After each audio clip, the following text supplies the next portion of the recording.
There was a time where my edges were completely extinct. There wasn't even a follicle to be seen.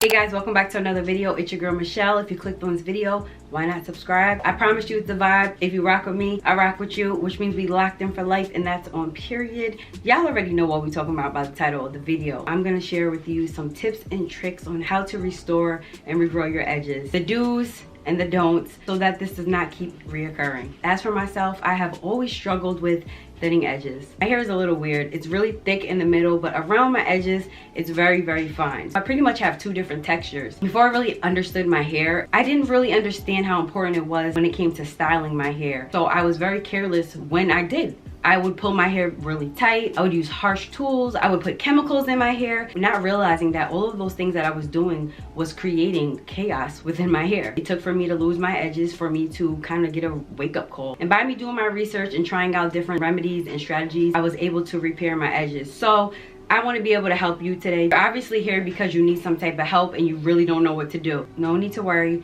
I got you. First thing you want to do is figure out what is causing your thinning of your edges. There has to be a cause. There's usually two main factors why our edges start to thin. One being over manipulation and two being genetics. Over manipulation can be fixed. Sadly, due to genetics, there's nothing we can really do about it, but there are ways that can help. Once you stop and realize what's actually causing the thinning of your hair, then you want to stop exactly what it is you're doing that caused it to begin with. Due to long periods of over manipulation and tension, that can cause permanent hair damage to our follicles, and there's no regrowing. The goal is to prevent that before it gets there. Over manipulation is too much tension, too much pulling, too many tight hairstyles. I was the queen of pulling my hair tight. Any and every style that I did, I was pulling my hair tight. I would wrap 3, 4, 5 different scrunchies. Honestly, didn't feel my hair was done unless my hair was tight. And I had it all wrong. If you're somebody who's wearing braids, lace front wigs, pineapples, top knot buns, all those styles, they look good. And when we look good, we feel good. So I get it. But sometimes repeating of the same hairstyles over and over is where the damage starts. Sometimes things are a slow process. We may not notice it in the beginning. Over time, we become devastating because you wake up one day, you look in the mirror, and you realize that you have a bald spot. You can't hide it, you can't blend it, and it's very noticeable. So I'm gonna let you know my experience when it came to braids. I've had braids about 3 times in my life, and one time in particular, I went to get my hair braided and I didn't know what I got myself into, okay? Really nice, and I didn't feel anything too uncomfortable until I got home. Once I got home, my scalp was on fire. I couldn't even blink. Couldn't bend my head down. Everything was just stiff, and I was just like, no, out they go. $200 later, they were gone. I had to make a decision. Either become bald or just take a loss on money. You guys know that saying, pain is beauty. That is really the truth. As women, we tend to do whatever it takes to look good, whether it's taking medication just to tolerate the hairstyles or fixing our body just to enhance flaws that we may have. Sometimes the consequences are not the best. So I say that to say, if you have been doing a particular style for a long time, give it a break and try something that's not so harsh on your scalp, especially around your edges. You don't realize the damage that we're doing. Our edges are the most fragile part of our hair. It's okay to get the braids, but pull them edges out before sis starts to braid your hair. I don't care if you don't feel like you even have any edges. Whatever you see around this area, push it out. You know, all them lace fronts you've been rocking, all that glue that you've been tacking on, that glue is no good. Every time you take that wig off, you're taking a little bit more of your edges with you. That pineapple that you've been rocking with your curls and that big fro, yes, it's cute. But how tight are you pulling it? You can still do all the styles that you like, but it doesn't need to be painful. It should be painless. Imagine how long and how many hours a day your hair is like that.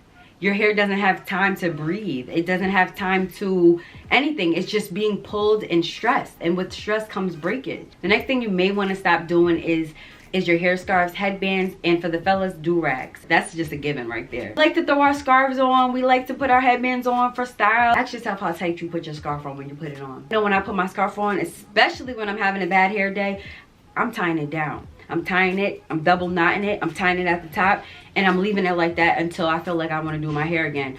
That causes a lot of breakage because it's a lot of pressure around our edges. For the fellas, correct me if I'm wrong, y'all be tying that do-rag tighter than I've ever seen. You know it's tight when you take it off and you have an imprint in your forehead for a good hour or two. Can't do that. You're setting yourself up for failure. So if you decide that you want to wear a headscarf or whatever the case may be for the day, make sure that you're putting on a silk scarf, a satin scarf, anything that is really soft with smooth elastic that's going to protect your edges while you're wearing it. And it does not have to be tight. Nobody wants to walk around with a headache just because your hair's not done and you have to put a scarf on, or you didn't get it cut and you got to throw that do-rag on. Another tip is when going to sleep, it's very important to have something on our head when we're laying down because it helps to protect our hair from any friction. That's another red flag. You're setting yourself up for breakage. You're setting yourself up to ruin your edges, especially if they're already struggling and they're going through something. When you toss and you turn, back and forth friction every time you turn your head, which can make your edges become really dry. You want to sleep with a satin, a silk bonnet on your head. Fellas, silk do-rags. Get you a silk do-rag. I cannot stress this one enough. Do not go to sleep with the same hairstyle that you had in from all day. I used to do that and it didn't work too well for me, okay? You want to make sure that before you knock out, take your hair out of the style. Do not go to sleep with that top knot bun in your hair. I don't care if it's a drunk night. Be mindful, take that scrunchie out. Take them braids out. Take that bun out. Let your scalp breathe for a little bit before you style it for the next day. If you do not have a scarf, invest in a satin pillowcase, a silk pillowcase. That way you never have to worry about forgetting to put a scarf on. Next, I'm going to talk about hair tools. There are many hair tools that can be very harsh and be damaging to our edges as well. When we're styling our hair, especially when we're trying to get a really sleek look, we tend to go for brushes with harder bristles. That's not the best option, okay? Brushing and brushing and brushing, putting your product on and brushing and brushing. The first place that we focus on when we're trying to get a slick back is our edges.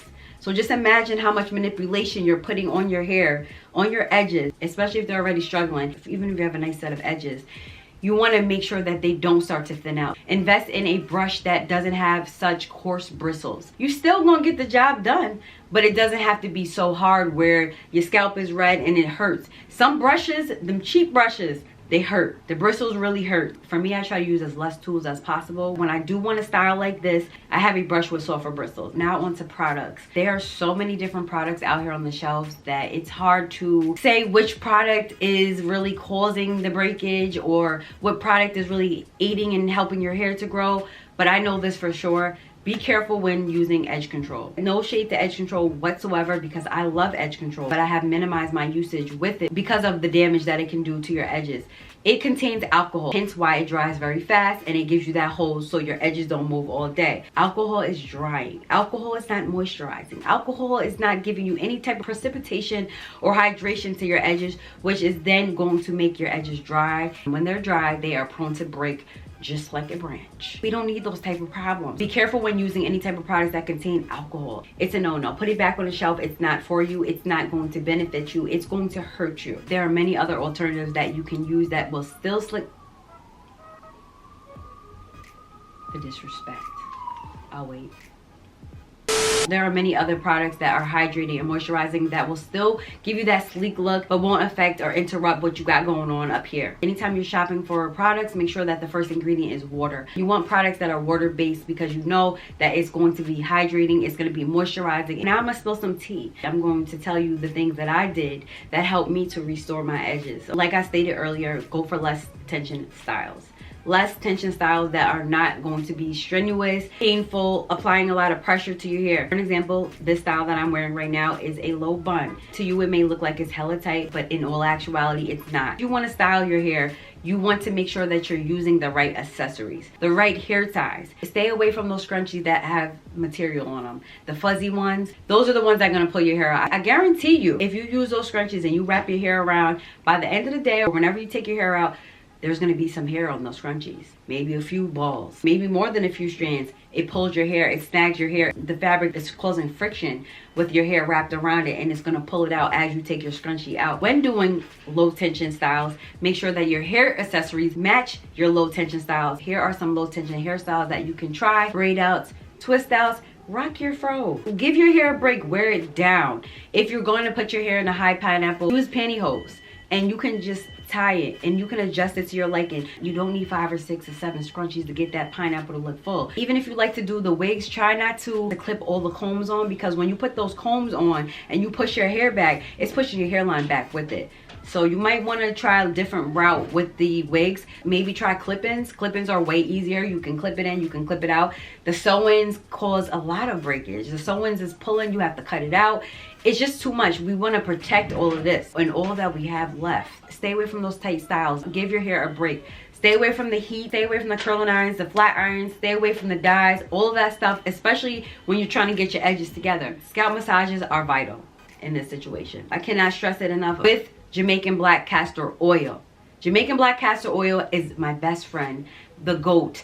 I never have a bottle of Jamaican black castor oil in my house. It's magic, okay? It's magic in a bottle. Do your research on Jamaican black castor oil. My tip to you is to apply some Jamaican black castor oil with a little bit of tea tree. You can mix it together on your hands, and you want to give yourself a scalp massage for at least 5 minutes. Something that's easy to do. It doesn't take a lot of time to do. You can do it anywhere, everywhere, and you want to do this at least 3 times a day for best results. If you don't really care for the smell of tea tree oil, make sure that you're adding a stimulating oil with the Jamaican black castor oil. That way you can speed the process up. There's lavender oil, there's jojoba oil, and there's also rosemary oil. Whichever one of those you think that you can tolerate more, you're going to need to do those scalp massages. You can't do scalp massages with the oils 3 times a day. I suggest morning, before work, before school, before whatever you have to do, and before you go to bed, incorporate those scalp massages. You can even tilt your head slightly, just massage. Literally, watch your show, whatever it is, go on your phone. Have something else to distract you so that you don't feel like this is such a boring task to do. You never want to use your nails, as you can cause irritation to your scalp. Just your fingertips. Next thing you may want to do is, you tried every option you can think of and your edges are thinning more and more, you may want to get some blood work done.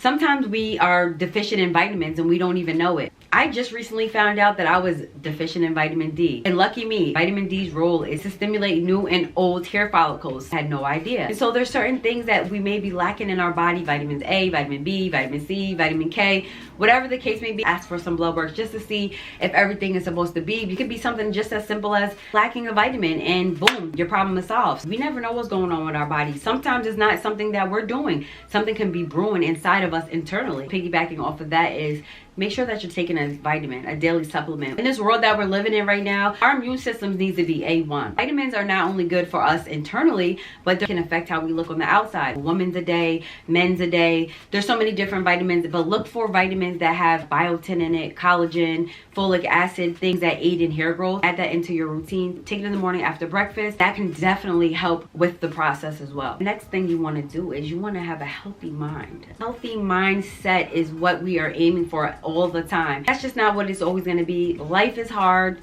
Stress is inevitable. High stress levels have been known to attribute to hair loss. Sometimes if we're overly stressed and we're not feeling life and we are just not our best versions of ourselves, we may notice that as we're brushing our hair or we're washing our hair, a lot more hair is coming out in the brush. Not understanding why these globs are coming out every time you comb your hair, more hair is coming out and you are getting scared. Stress is the #1 killer in this world. It's kind of selfish of me to tell you, you know, you need to be happy all the time when I'm working on myself every day. Try to surround yourself with good people and good things. Like I said, stress can really do a number on our body as well as our hair. Last tip that I have for you, which may sound very repetitive, but y'all know I say it in all my videos, you have got to be consistent. Consistent. As humans, it's normal to get easily distracted. And sometimes when you're easily distracted, you forget to do something that you had to do for the day. Whether it was to walk your dog, water your plants, take the garbage out, change your linens. There's a lot of things that can sometimes interrupt and interfere with that. So this is a daily reminder for you to be consistent. In order for you to see results, you're going to have to put that work in and stick to the plan. If today you're tired of how your hair looks, you're unhappy, you don't feel your best, you don't feel your prettiest, you don't feel handsome, today's the day to cut out those bad habits. I'm here to let you know that I have lost my edges. Not once, not twice, more than 3 times, and I had to get back on track and stay consistent with what I was doing. That's pretty much it. You know, if you have to set a timer for yourself, if you have to put post-its all around your room, incorporate these tips and you will see a difference. I'm gonna wrap this video up. I hope this video inspires you, and I hope you learned something and that you're ready to do things differently, especially for our hair. Same way that we care for our body is the same way we should care for our hair. If you guys enjoy, give it a thumbs up. Make sure you subscribe. Comment down below if you like these type of videos. I'll also be sure to list all of the oils that you can purchase that will help, as well as hair accessories. And with that being said, I'll see you guys in my next video.